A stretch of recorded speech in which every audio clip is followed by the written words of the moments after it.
Let's mic बयानबाजी। नमस्कार, आप देख रहे हैं लेट्स माइक बयानबाजी। राजनीति के गलियारों से लेकर सत्ता और विपक्ष के वार पलटवार तक, आइए आपको सुनाते हैं आज के सबसे चर्चित बयान।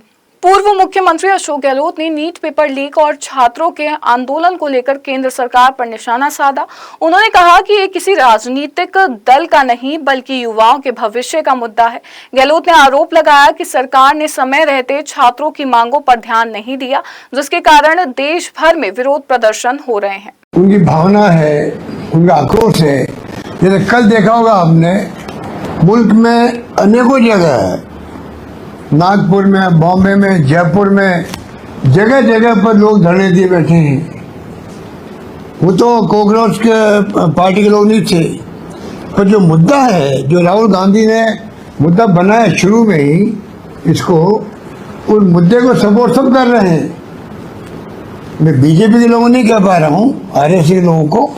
हो सकता है कई के परिवार जो आरएसएस या बीजेपी के हों, उनके परिवार के बच्चे भी आए हो वहाँ पर, जैसा कि सुनने में आ रहा है। मुद्दा ऐसा था, उस मुद्दे में अपने माता पिता की परवाह नहीं करा बच्चा। वो कहता है मेरा खुद का भविष्य क्या है, मैं मेरे खुद के भविष्य को बचाने के लिए जाना चाहता हूँ, और वो गए वहाँ पर। तो ये स्थिति, ये मुद्दा पॉलिटिकल पार्टियों से हटके मुद्दा है, और राहुल गांधी ने सही समय में उठाया मुद्दे को। अगर सरकार उस वक्त समझ जाती तो ये नौबत नहीं आती। कांग्रेस सांसद पवन खेड़ा ने कहा कि दिल्ली के जंतर मंतर पर छात्रों के प्रदर्शन के दौरान हुए कथित लाठीचार्ज और नीट पेपर लीक मामले पर राज्यसभा में नेता प्रतिपक्ष ने नियम 267 के तहत चर्चा के लिए नोटिस दिया था। उन्होंने कहा कि केंद्रीय शिक्षा मंत्री धर्मेंद्र प्रधान के इस्तीफे की मांग की गई है और केंद्रीय गृह मंत्री को संसद के दोनों सदनों में इस पूरे मामले पर विस्तृत बयान देना चाहिए। 267 के तहत एलओपी ने खुद रिक्वेस्ट किया है कि इस पे चर्चा, बहुत गहन चर्चा होनी चाहिए, और जो नीट के छात्रों पर जो बर्बरतापूर्ण कार्रवाई हुई उस पे चर्चा होनी चाहिए। जो कल देखा आप सबने, पूरे देश ने देखा, उस पे चर्चा होनी चाहिए, और धर्मेंद्र प्रधान का इस्तीफा होना चाहिए। गृह मंत्री को सदन में आकर, दोनों सदनों में आकर एक विस्तृत बयान देना चाहिए, लेकिन सरकार कुछ भी मानने को तैयार नहीं दिखती। तो सरकार की तरफ से कहा जा रहा है 12 बजे के बाद नीट पे डिस्कशन हो सकता है, क्या रीच आउट किया है ऑपोजिशन? अभी तक हमारे पास ऐसी कोई जानकारी नहीं है। तथ्य यह है कि 267 के तहत अगर हमने कुछ मोशन डाली है तो उस पर सरकार को थोड़ा रुख अपना चेंज करना चाहिए था। वो रुख बदलता हुआ नहीं दिखाई दे रहा। इस प्रोटेस्ट के बाद आगे क्या आप लोगों का प्लान है? आगे आपको बताते रहेंगे। हम लगातार इस मुद्दे पर अपनी आवाज भी उठाते रहेंगे, नौजवानों के साथ आपको हम दिखेंगे। सर, राष्ट्रपति भवन तक मार्च करने का भी क्या प्लान विपक्ष कर रहा है? वो सब जो भी प्लान होगा आपसे जरूर साझा करेंगे, लेकिन आज जो स्थिति है वो ये है कि सदन में हमें आवाज नहीं उठाने दी जा रही। बार बार 5 मिनट में एडजर्न हो जाता है। 267 के तहत अगर हम कुछ बोलना चाहते हैं, हमें बोलने नहीं दिया जा रहा, तुरंत एडजर्न किया जा रहा है। संसद में नीट पेपर लीक को लेकर जारी राजनीतिक विवाद के बीच भाजपा सांसद बांसुरी स्वराज ने कहा कि प्रधानमंत्री नरेंद्र मोदी देश के युवाओं को राष्ट्र निर्माता मानते हैं और उनकी सरकार छात्रों के हितों को सर्वोपरि रखती है। उन्होंने कहा कि नीट पेपर लीक मामले में सरकार ने त्वरित कार्रवाई करते हुए 13 आरोपियों को गिरफ्तार किया, 37 दिनों के भीतर दोबारा परीक्षा कराई और 20 लाख छात्रों ने परीक्षा दी। नीट एग्जाम का कॉम्प्रोमाइज। सबसे पहले तो मैं ये कहना चाहूंगी, नरेंद्र मोदी एक ऐसे नेता हैं जो इस देश के युवा को राष्ट्र का निर्माता मानते हैं। यूथ लेड डेवलपमेंट का मूल मंत्र उन्होंने विकसित भारत की नींव को सुदृढ़ करने के लिए रखा है। इसका अर्थ है युवाओं के नेतृत्व में राष्ट्र का सशक्तिकरण। देखिए, ये जो लीक हुई है पेपर की, सबसे पहले तो मैं स्पष्ट करना चाहूंगी कि स्वयं यशस्वी प्रधानमंत्री श्री नरेंद्र मोदी और मोदी सरकार स्टूडेंट्स के हितों को सर्वोपरि मानती है। हमारे लिए सबसे पहली प्राथमिकता है कि बच्चों के भविष्य की रक्षा हो। 3 मई को ये परीक्षा स्केड्यूल्ड थी, ये परीक्षा हुई और 11 मई को ये बात उभर कर आई कि ये परीक्षा किसी न किसी फॉर्म में 11 और 12 की जो इंटरवीनिंग नाइट थी उसमें ये पता चला कि परीक्षा किसी फॉर्म में शायद कॉम्प्रोमाइज हो गई है। ऐसे में किसी भी जिम्मेदार सरकार से 3 तरह की अपेक्षा है। पहला, कि वो बच्चों के भविष्य को सुनिश्चित करने के लिए कदम उठाए, बच्चों की रक्षा करे। दूसरा, आरोपियों को जस्टिस तक लाने की पूरी कोशिश करें ताकि किसी भी प्रकार की कोताही वहां ना हो। और तीसरी बात, ऐसी गलती दोबारा ना हो उसको सुनिश्चित करें। मुझे बहुत खुशी होती है आपको ये कहते हुए कि मोदी सरकार ने ये तीनों कदम उठाए। संसद परिसर में काले कपड़े पहनकर विपक्ष के विरोध प्रदर्शन के दौरान आरजेडी सांसद मनोज कुमार झा ने कहा कि जंतर मंतर पर छात्रों के प्रदर्शन के दौरान हुई कथित पुलिस कार्रवाई और विपक्षी नेताओं के साथ हुए व्यवहार के खिलाफ देश भर में नाराजगी है। उन्होंने आरोप लगाया कि सरकार डर की राजनीति कर रही है, लेकिन उसकी रणनीति अब कमजोर पड़ रही है। मैसेज तो अगर मैं समझता हूं कि हमारे टेलीविजन और प्रिंट के साथियों को तो हमसे बात करने की जरूरत भी नहीं है। मैसेज पूरे देश में है। ये जो डर के आर्किटेक्चर पे इमारत खड़ी थी ना मोदी जी और शाह साहब की, वो आर्किटेक्चर डिसिमेट हो गया, लेकिन अभी भी ईश्वर सद्बुद्धि नहीं दे रहा। ये चिंता का विषय है। संसद में नीट पेपर लीक, छात्रों के प्रदर्शन और नेता प्रतिपक्ष राहुल गांधी के साथ कथित पुलिस कार्रवाई को लेकर जारी विपक्ष के विरोध के बीच कांग्रेस सांसद इमरान मसूद ने कहा कि राहुल गांधी ने अपनी मांगों में कोई बदलाव नहीं किया है। उन्होंने आरोप लगाया कि नेता प्रतिपक्ष के साथ जिस तरह का व्यवहार किया गया है वे लोकतांत्रिक परंपराओं के अनुरूप नहीं है। कोई बयान नहीं बदला, कोई मांग नहीं बदली। जो राहुल गांधी जी के साथ आपने व्यवहार किया, क्या परंपरा आप डाल रहे हैं? देश के प्रतिपक्ष नेता के साथ किस प्रकार का व्यवहार हो रहा था कि नाक से ब्लड भी आने लग गया? क्या तमाशा बनाया हुआ है अपने देश में? एक और बात है, बीजेपी प्रोटेस्ट कर रही है देश भर में। आज कांग्रेस के जो कार्यालय उनको भी प्रोटेस्ट करेगी जो किया गया है। इन्हें शर्म आनी चाहिए, आगे इन्हें शर्म आनी चाहिए, इन्हें शर्म आनी चाहिए। इनको ये शर्म आनी चाहिए कि ये लोग इतने बेशर्म हो गए हैं, ये लोग इतने बेशर्म हो गए हैं।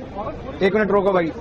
ये जो कांग्रेस के कार्यालयों पे जो प्रोटेस्ट हो रहा है उस पर आपका वक्तव्य जानना चाह रहा हूँ। देखिए, किस बात के लिए प्रोटेस्ट कर रहे हैं? अपनी नाकामी के लिए, अपनी नाकामी के लिए किस बात के लिए प्रोटेस्ट कर रहे हैं?